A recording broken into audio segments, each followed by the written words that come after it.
Hello and welcome to Eesha's kitchen. ఈరోజు మన recipe sweet pongal. చక్కెర పొంగలి అమ్మవారికి నైవేద్యంగా పెడతారు కదా, చాలా టేస్టీగా ఉంటుంది. పిల్లలు కూడా చాలా ఇష్టంగా తింటారు. దీనికి ముందుగా నేను ఒక కప్పు రైస్ తీసుకున్నాను. ఒక కప్పుకి పావు కప్పు పెసరపప్పు అయితే సరిపోతుంది. కొద్దిగా ఎక్కువ కావాలనుకున్న వాళ్ళు హాఫ్ కప్ వరకు తీసుకోవచ్చు. వీటిని నీట్గా వాష్ చేసి 10 నిమిషాలు నానబెట్టాలి. దాని తర్వాత ఒక కడాయిలో బియ్యం పప్పు 2 వేసేసి 2 కప్పుల నీళ్లు వేసి ఉడకనివ్వాలి.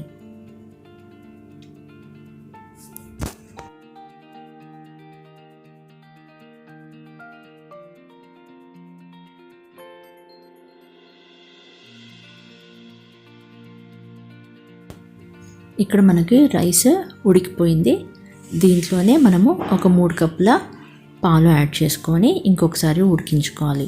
మనకి ఈ ప్రాసెస్ కాదు, తొందరగా అయిపోవాలి అనుకుంటే ఒక కుక్కర్లో రైస్, పప్పు, అలాగే నీళ్ళు, పాలు అన్నీ ఒకేసారి వేసేసుకొని 3 విజిల్స్ వరకు పెట్టి ఉడికించుకోవచ్చు.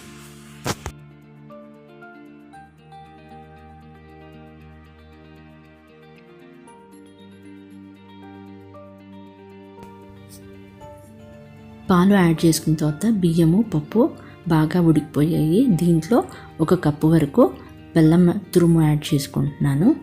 ఒకవేళ బెల్లంలో ఏదైనా డస్ట్ ఉంది అనుకుంటే మీరు సపరేట్గా ఇంకొక గిన్నెలో హాఫ్ కప్పు నీళ్లు వేసి బెల్లం కరిగిన తర్వాత స్ట్రైనర్తోనే స్ట్రెయిన్ చేసుకుని ఆ బెల్లం నీళ్ళు మనం ఉడికిన ఈ బియ్యంలోకి వేసుకోవాలి.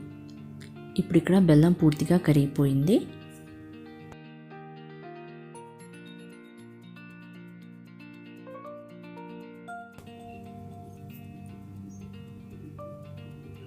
నెక్స్ట్ ఇంకొక గిన్నెలో 2 టేబుల్ స్పూన్ల వరకు నెయ్యి వేసుకొని ఇందులో డ్రై ఫ్రూట్స్ యాడ్ చేసుకోవాలి.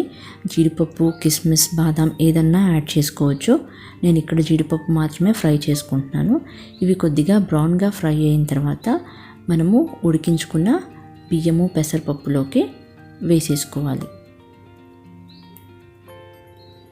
దీంట్లో లాస్ట్లో ఒక హాఫ్ టేబుల్ స్పూన్ ఇలాచీ పౌడర్ అంటే యాలకుల పొడి కూడా వేసుకొని బాగా మిక్స్ చేసుకుంటే టేస్టీగా ఉండే స్వీట్ పొంగల్ రెడీ.